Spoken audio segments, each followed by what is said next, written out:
نحمده ونصلي على رسوله الكريم اما بعد فاعوذ بالله من الشيطان الرجيم بسم الله الرحمن الرحيم رب اشرح لي صدري ويسر لي امري واحلل عقدة من لساني يفقهوا قولي رب زدني علما اللهم فقهنا في الدين اللهم انا نسألك حبك وحب من يحبك والعمل الذي يبلغنا حبك اللهم ارزقنا اخلاص الہی آمین۔ لیسن نمبر 72 سورۃ المائدہ آیت نمبر 27 سے لے کر 40 تک۔ اس لیسن کو ہم نے آیت نمبر 32 تک مکمل کر لیا ہے، آگے سے شروع کریں گے انشاءاللہ۔ اللہ سبحانہ تعالیٰ فرماتے ہیں انما بے شک جزاء الذین بدلہ ان لوگوں کا یحاربون اللہ جو جنگ کرتے ہیں اللہ سے ورسولہ اور اس کے رسول سے ویسعون اور وہ دوڑ دھوپ کرتے ہیں فی الارض زمین میں فسادن فساد کے لیے، ان یہ کہ یقتلو وہ قتل کیے جائیں، او یا یصلبو وہ سولی چڑھائے جائیں، او یا تقطع ایدیہم کاٹ دیے جائیں ان کے ہاتھ، وارجلہم اور ان کے پاؤں من خلاف مخالف سمت سے، او یا ینفو وہ نکال دیے جائیں من الارض زمین سے، ذالک یہ یعنی سزا لہم ان کے لیے خزیٌ فی الدنیا رسوائی ہے دنیا میں، ولہم اور ان کے لیے فی الآخرۃ آخرت میں عذاب عظیم عذاب ہے بہت بڑا۔ یہ آیت محاربہ کہلاتی ہے۔ محاربہ یہ ہے کہ منظم اور مسلح جتھے کا اسلامی حکومت کے دائرے میں یا اس کے صحرا وغیرہ میں لوگوں پر حملہ کرنا۔ محاربہ کے معنی جنگ اور مخالفت کے ہیں۔ یہ لفظ کفر، راہزنی، حکومت اور ریاست کے خلاف بغاوت، مسافروں کو ڈرانے دھمکانے، زمین میں فساد پھیلانے اور دیگر مختلف قسم کی شرارتوں کے لیے استعمال ہوتا ہے۔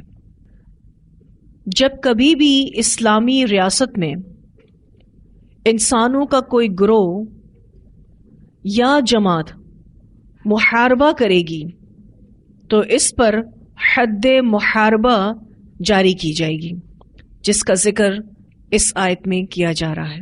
اللہ سبحانہ تعالیٰ فرماتے ہیں انما جزاء الذین یحاربون اللہ ورسولہ، بے شک بدلہ ان لوگوں کا جو جنگ کرتے ہیں اللہ سے اور اس کے رسول صلی اللہ علیہ وسلم سے۔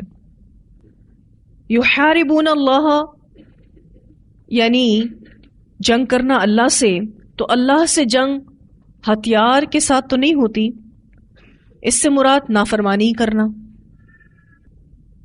اسلام دشمنی کرنا، سرکشی کرنا۔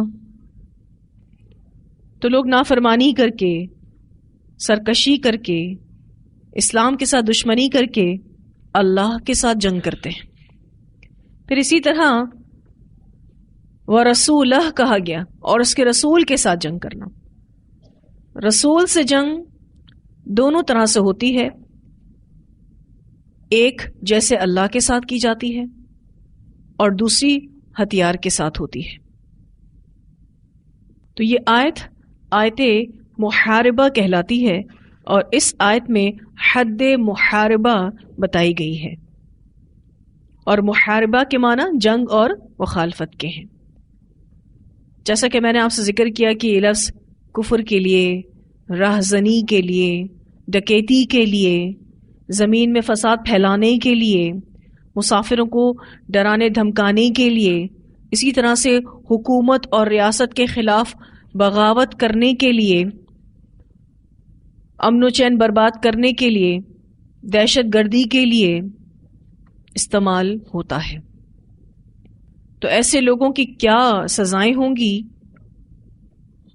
جو اس طرح کا محاربہ کرتے ہیں، اس کے بارے میں اس آیت میں بتایا گیا ہے۔ اللہ سبحانہ تعالیٰ فرماتے ہیں انما جزاء الذین یحاربون اللہ ورسولہ، بے شک بدلہ یا سزا ان لوگوں کی جو جنگ کرتے ہیں اللہ سے اور اس کے رسول صلی اللہ علیہ وسلم سے، ویسعون فی الارض فسادا، اور وہ دوڑ دھوپ کرتے ہیں زمین میں فساد کے لیے، ان یقتلوا، یہ کہ وہ قتل کیے جائیں۔ یقتلوا کا جو لفظ ہے قتل یقتلو باب تفعیل سے ہے، اس کا معنی ہوتا ہے خوب خوب قتل کرنا، یعنی اہتمام کے ساتھ قتل کرنا۔ پہلی سزا تو یہ بتائی گئی ان یقتلوا، دوسری سزا بتائی گئی او یصلبوا، یا وہ سولی چڑھائے جائیں۔ اچھا، او کو اگر آپ سرکل کر لیں، یا کے لفظ کے ساتھ حاکم کو اختیار دے دیا گیا ہے کہ وہ ان میں سے کوئی ایک سزا دے اور باقی سزاؤں کو ساقط کر دے۔ حاکم چاہے تو پورے گروہ کو، یعنی جس نے دہشت گردی کی ہے، جس نے فساد کیا ہے، یا انہی جرائم میں سے جس کا میں نے ذکر کیا ان میں سے کسی جرم کا ارتکاب کیا ہے، تو پورے گروہ کو ایک ہی سزا دے دے، اور یہ بھی اختیار ہے کہ پورے گروہ میں سے فردن فردن مختلف سزائیں دے۔ چاہے تو پوری جماعت کو جس نے اللہ اور اس کے رسول کے ساتھ محاربہ کیا ہے ایک ہی سزا دے دے، اور چاہے تو فردن فردن الگ الگ سزائیں بھی دے سکتا ہے۔ یا یہاں پر تخیر یعنی اختیار کا ہے، یعنی حاکم اپنے عقل و فہم سے سزا اختیار کرے، یعنی سزا دے۔ او کا یہاں مفسرین دوسرا معنی بھی کرتے ہیں، وہ کہتے ہیں کہ یہاں پر او تنوع کا ہے، تنوع کہتے ہیں قسم، اقسام کا ہے۔ جب یہ معنی لیا جاتا ہے تو تفسیر یوں ہوگی کہ حاکم میں وقت جرم کی نوعیت کو دیکھے گا، جتنا بڑا جرم ہوگا تو وہ ایک سے زائد سزائیں بھی دے سکتا ہے، یعنی کسی مجرم کا گناہ بڑا ہے تو وہ اس کے ہاتھوں اور پیروں کو مخالف سمت سے کاٹ کے اس کو جلا وطن بھی کر سکتا ہے، یعنی بیک وقت اس نے کتنی سزائیں دے دی؟ 2 سزائیں دے دی۔ اور کچھ مفسرین کہتے ہیں کہ یہاں پر او جو ہے یعنی یا کے لفظ کے ساتھ حاکم کو اختیار دیا گیا ہے کہ وہ ان میں سے کوئی ایک سزا دے اور باقی سزاؤں کو ساقط کر دے۔ دونوں ہی معنی کو لیا جا سکتا ہے، لیکن راجح قول جو ہے وہ تخیر والے معنی کو دیا گیا ہے۔ او تقطع ایدیہم، یا کاٹ دیے جائیں ان کے ہاتھ، وارجلہم، اور ان کے پاؤں، من خلاف، مخالف سمت سے، مخالف سمت سے ہاتھ اور پاؤں کاٹے جائیں گے۔ اگر سیدھا ہاتھ کاٹا گیا ہے تو پھر الٹا پاؤں کاٹا جائے گا، اور اگر الٹا ہاتھ کاٹا گیا ہے تو پھر سیدھا پاؤں کاٹا جائے گا۔ ایک ہی طرف سے ہاتھ اور پیر کو کاٹا جائے، یعنی سیدھا ہاتھ اور سیدھا پاؤں کاٹا جائے، تو ایسے میں موت واقع ہو سکتی ہے۔ اور اگر ایسا شخص نہ مرا تو اس کے جسم کا بیلنس خراب ہو جائے گا اور وہ دوسروں پر مصیبت بن جائے گا۔ اسی لیے سزا یوں دی گئی ہے، او تقطع ایدیہم وارجلہم من خلاف، او یا ینفو، وہ نکال دیے جائیں، من الارض، زمین سے، یعنی جلا وطن کر دیے جائیں۔ تو یہ آیت محاربہ کہلاتی ہے، اور اس کا حکم عام ہے، یعنی مسلمانوں اور کافروں دونوں کے لیے یہ حکم ہے۔ یہ آیت عام ہے مشرک اور غیر مشرک سب لوگوں کے لیے جو ان جرائم کا ارتکاب کریں۔ اس آیت کا ایک پس منظر بھی بیان کیا جاتا ہے۔ اس کا شان نزول یہ ہے کہ اکل اور اورینا قبیلے کے کچھ لوگ مسلمان ہو کر مدینہ آئے۔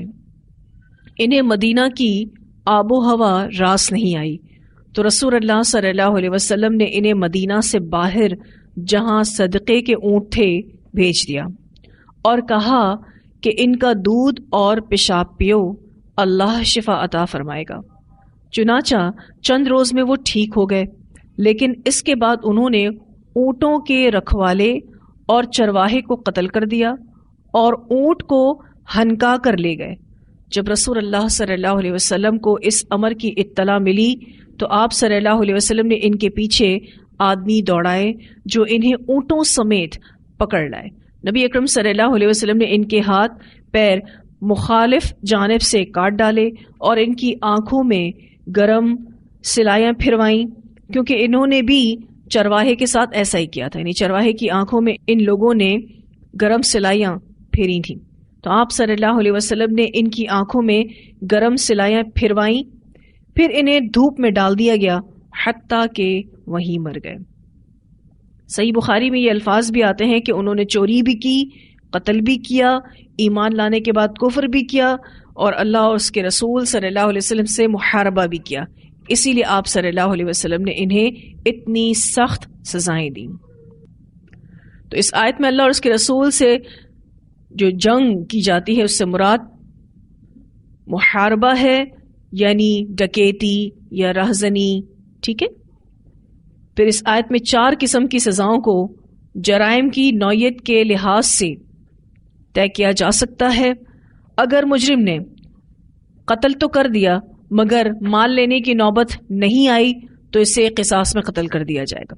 اگر کسی شخص نے کسی کو لوٹتے ہوئے قتل کر دیا لیکن ابھی وہ مال لوٹ نہیں سکا، مال لینے کی نوبت نہیں آئی، تو اسے قصاص میں قتل کر دیا جائے گا۔ اگر قتل بھی کر دیا اور مال بھی لوٹ لیا تو اسے سولی پر لٹکایا جائے گا، کیونکہ قتل کرنے سے زیادہ تکلیف کس میں ہے؟ سولی چڑھانے میں۔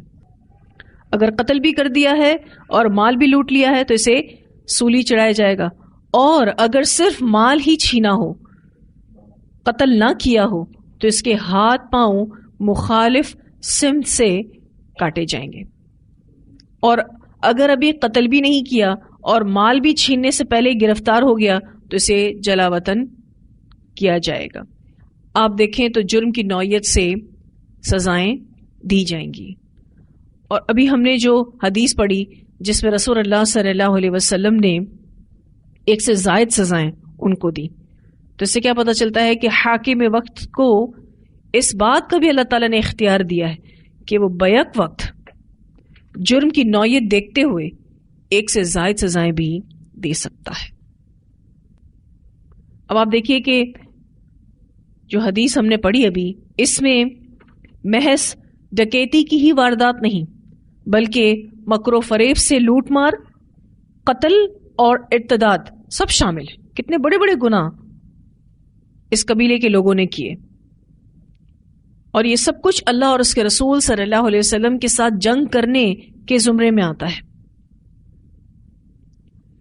تو جو بھی اسلام کے خلاف گمراہ کن پروپیگنڈاز کرتے ہیں، جو اسلامی حکومت سے غداری اور بغاوت کرتے ہیں، یہ سب کچھ اللہ اور اس کے رسول کے ساتھ جنگ کرنے کے مترادف ہے۔ تو قاضی وقت جرم کی نوعیت کے مطابق ان سزاؤں میں کمی بیشی کر سکتا ہے۔ یہاں اللہ سبحانہ تعالیٰ نے 4 سزائیں بتائی ہیں، اور ان 4 سزاؤں کے بارے میں امام شوکانی رحمہ اللہ کہتے ہیں کہ سزا دینے میں امام کو اختیار ہے، امام کسی بھی طریقے سے سزا دے سکتا ہے۔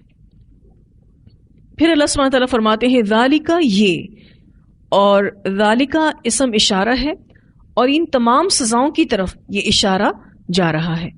ذالکا یہ لہم ان کے لیے، خزی رسوائی ہے، فی دنیا دنیا میں، یہ سزائیں تو صرف اور صرف دنیا کی رسوائی ہے، وَلَهُمْ اور ان کے لیے فی الآخرت آخرت میں عذاب عظیم، عذاب ہے بہت بڑا۔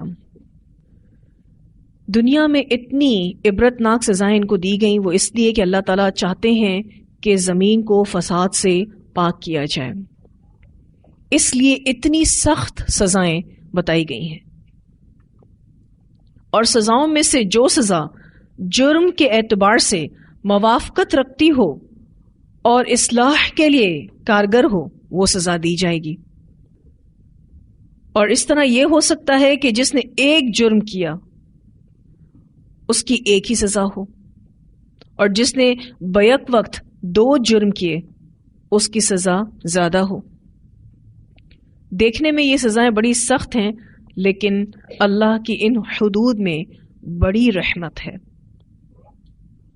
دنیا میں آپ دیکھیے کہ ایسا کوئی طریقہ کار اختیار نہیں کیا جا سکتا جس سے مجرم کو واقعی صحیح طور پر سزا دی جا سکے۔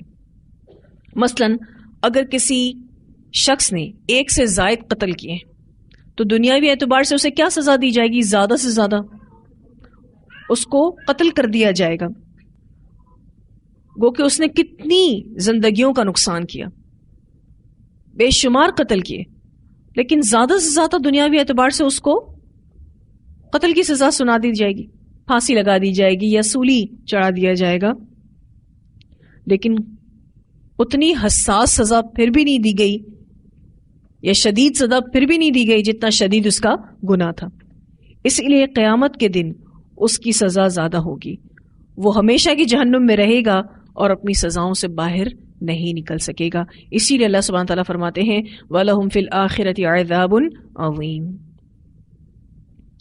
إِلَّا الَّذِينَ تَابُوا، مگر وہ لوگ جو توبہ کریں، من قبل، اس سے پہلے، کس سے پہلے؟ گرفتاری سے پہلے، ان تقدروا، یہ کہ تم قدرت پاؤ، تم غلبہ پاؤ، تم ان کو گرفتار کرو، ٹھیک ہے، تم قدرت پاؤ علیہم، ان پر، فاعلموا، تو جان لو، ان اللہ، بے شک اللہ تعالی، غفور رحیم، بخشنے والا مہربان ہے۔ محاربین گرفتاری سے پہلے توبہ کر لیں تو حدود ساقط ہو جائیں گی۔ اگر مجرم پکڑے جانے سے پہلے اعتراف جرم کر لے تو وہ ان سزاؤں سے بچ سکتا ہے، یعنی وہ سچی توبہ کر لے تو وہ ان سزاؤں سے بچ سکتا ہے۔ اگر کوئی پکڑا جائے گا تو پھر اس کو سزا ملے گی، پکڑے جانے کے بعد وہ توبہ بھی کرے تو بھی اس کو سزا ملے گی۔ وہ اس لیے کہ ہو سکتا ہے کہ وہ توبہ میں سچا نہ ہو، وہ سزا کے ڈر سے توبہ کر رہا ہو، اور یہ بھی ممکن ہے کہ اس نے پکڑے جانے کے بعد ہی سچی توبہ کی ہو، یہ بھی ممکن ہے، لیکن سزا اس کو دی جائے گی۔ سچی توبہ کرنے والے کے لیے اللہ تعالیٰ فرماتے ہیں ان اللہ غفور الرحیم، بے شک اللہ تعالیٰ بخشنے والا ہے، مہربان ہے۔ مثلا کسی محاربہ کرنے والے شخص کو پکڑ لیا گیا، اب پکڑے جانے کے بعد اس کو اس بات کا احساس ہوا کہ اس نے کتنا بڑا گناہ کیا ہے، وہ سچا تائب ہو جاتا ہے، لیکن سزا اس کو پھر بھی دی جائے گی۔ اس سچے تائب کے لیے اللہ غفور الرحیم ہے۔ اب یہ ممکن نہیں ہے کہ انسان گیس کرے کہ ہاں فلاں سچا تائب ہے اور فلاں نے جھوٹی توبہ کی، کیونکہ دلوں کے حال صرف اور صرف اللہ تعالیٰ جانتے ہیں، ہم نہیں جانتے۔ اسی لیے گرفتاری کے بعد کوئی توبہ کرے گا تو اس کو سزا ملے گی، کیونکہ ممکن ہے کہ اس نے سزا کے ڈر سے توبہ کی ہو۔ زیادہ تر یہی ہوتا ہے کہ سزا کے ڈر سے ہی توبہ کی جا رہی ہوتی ہے، لیکن کچھ کیسز ایسے بھی ہوتے ہیں کہ جو سچے تائب ہوتے ہیں تو اللہ اس کے لیے غفور الرحیم ہے۔ اگر کوئی مجرم آ کے سرنڈر کر دیتا ہے، یعنی اپنے آپ کو خود آ کر پیش کر دیتا ہے، ایسے میں بھی اس کو سزا دی جا رہی ہوتی ہے، اس پر کیس چلتا ہے، لیکن حد جاری نہیں کی جاتی، اس کو تعزیر کے ذریعے سزا دی جاتی۔ تعزیر جو ہے وہ سزا جو حاکم وقت طے کرتا ہے۔ اسلامی حکومت کے کچھ لاز ہوتے ہیں، یعنی قوانین ہوتے ہیں، اس کے مطابق پھر وہ جرم کی نوعیت دیکھتے ہوئے سزا دیتا ہے تاکہ اس کی اصلاح ہو، کیونکہ اگر اس کو بغیر سزا دیے چھوڑ دیا جائے گا تو ہر دوسرا شخص جرم کرتا پھرے گا، پھر آ کے اپنے آپ کو پیش کر دے گا کہ میں سزا سے بچ جاؤں۔ تو ایسے لوگوں کو تعزیر کے ذریعے سزا دی جاتی، یعنی اس پرٹیکولر اسلامک گورنمنٹ کے قوانین کے مطابق حاکم میں وقت کوئی نہ کوئی سزا اس کے لیے طے کر لیتا ہے، کوئی جرمانہ اس کو لگا دیا جاتا ہے مالی اعتبار سے، لیکن حد جاری نہیں ہوتی، تو حد محاربہ نہیں ہوگی جاری اس پر. اسی لیے میں نے ایک سٹیٹمنٹ آپ کو دی کہ محاربین گرفتاری سے پہلے توبہ کر لیں تو حدود ان پر سے ساقط ہو جاتی ہیں، یعنی کینسل ہو جاتی ہیں. تعزیر کے ذریعے ان کو پھر سزا دی جائے گی تاکہ دوسرے لوگوں کے لیے سبق ہو، عبرت ہو. اتنی تلاوت سنتے ہیں. انما جزاء الذين يحاربون الله ورسوله ويسعون في الأرض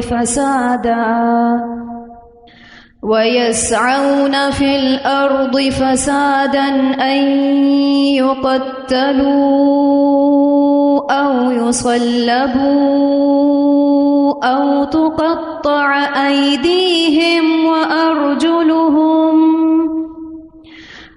تقطع أيديهم وأرجلهم من خلاف أو ينفوا من الأرض ذلك لهم خزي في الدنيا ولهم في الآخرة عذاب عظيم إلا الذين تابوا من قبل أن تقدروا عليهم فاعلموا أن اللہ غفور رحیم. یہ جو آخر میں بات ہوئی ہے، اللہ سبحانہ تعالیٰ فرماتے ہیں الا الذین تابوا من قبل ان تقدروا علیہم فاعلموا ان اللہ غفور رحیم. تو اس آیت کے دو معنی ہو سکتے ہیں، یا آپ یوں کہہ سکتے ہیں کہ اسلام اور توبہ سے سابقہ گناہوں کی معافی کی دو صورتیں ہو سکتی ہیں.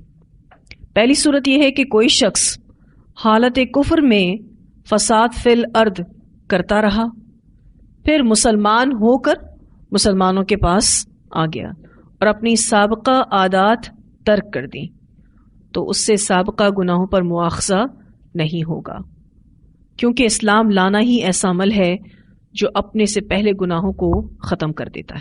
ایک شخص کافر تھا، کافروں کے ساتھ اٹھتا بیٹھتا تھا، لیکن پھر مسلمان ہو گیا، اس نے سارے گناہ چھوڑ دیے. وہ فساد فی الارض کرتا تھا لیکن فساد فی الارض کرنا بھی چھوڑ دیا. ایسا شخص جو کفر چھوڑ کر مسلمان ہوا ہے تو پھر اس کے سابقہ گناہوں پر اس کا مواخذہ نہیں کیا جائے گا، کیونکہ اسلام لانا ہی ایسا عمل ہے جو اپنے سے پہلے گناہوں کو ختم کر دیتا ہے.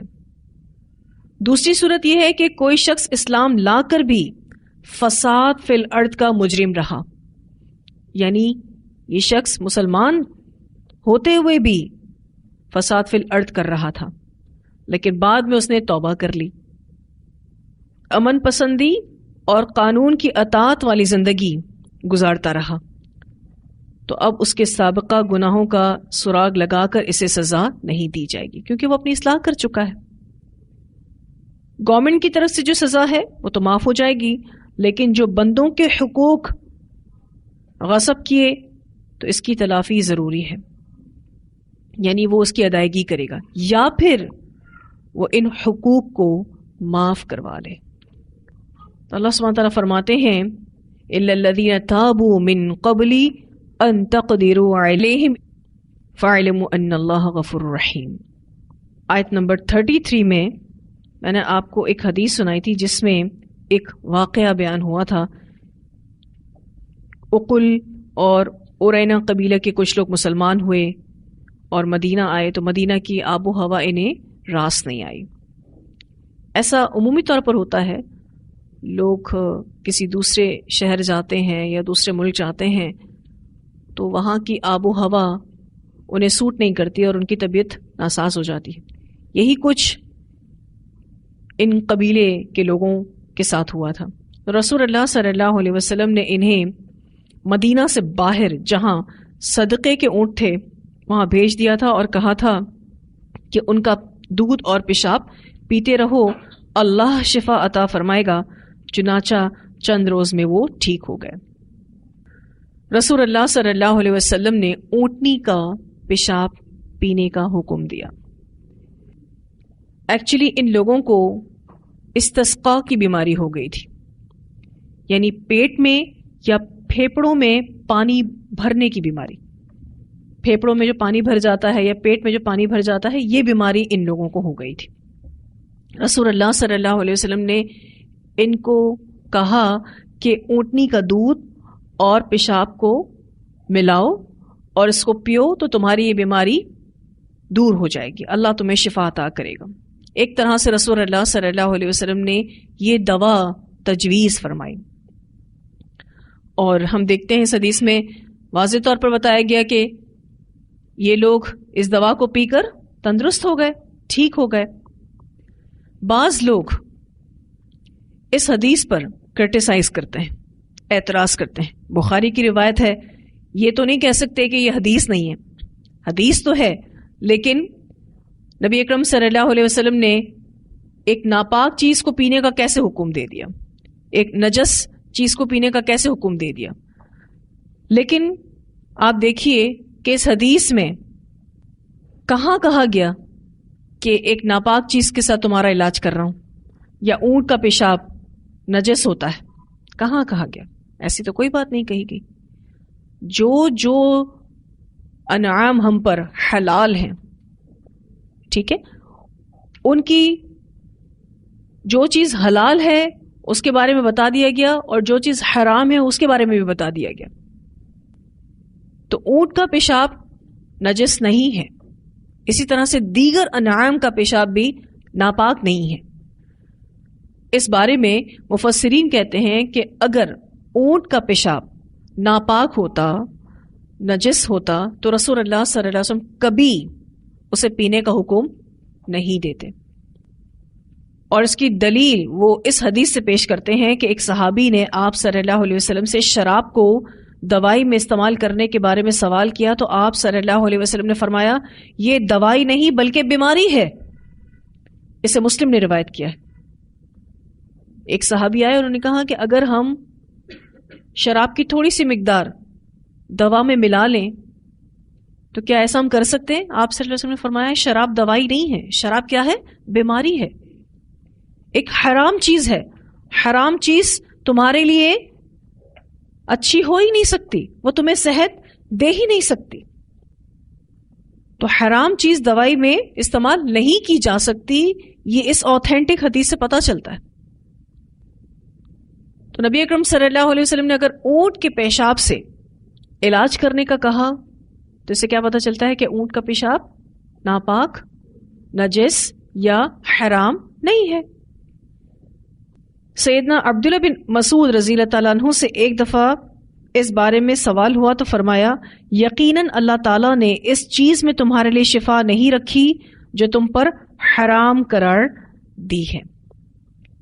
یہ قول ان کا مصنف ابی شیبہ میں آتا ہے اور اس کی سند بالکل صحیح ہے.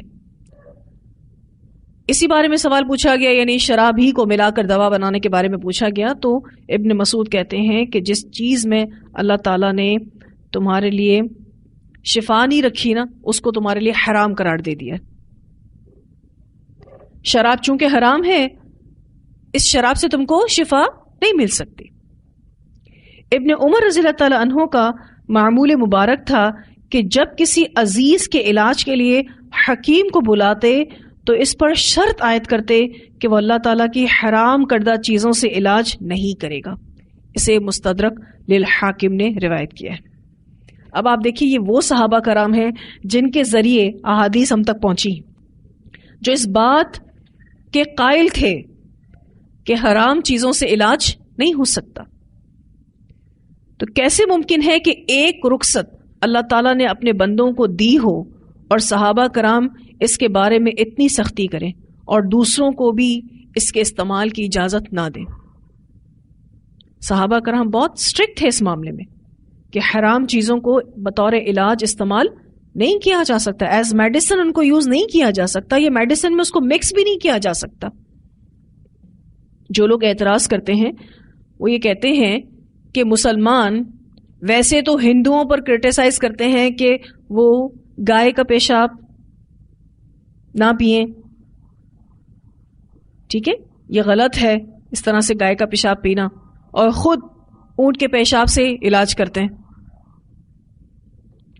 تو دیکھا جائے تو اعتراض کرنے والوں کی بات بہت ہی سالڈ ہے.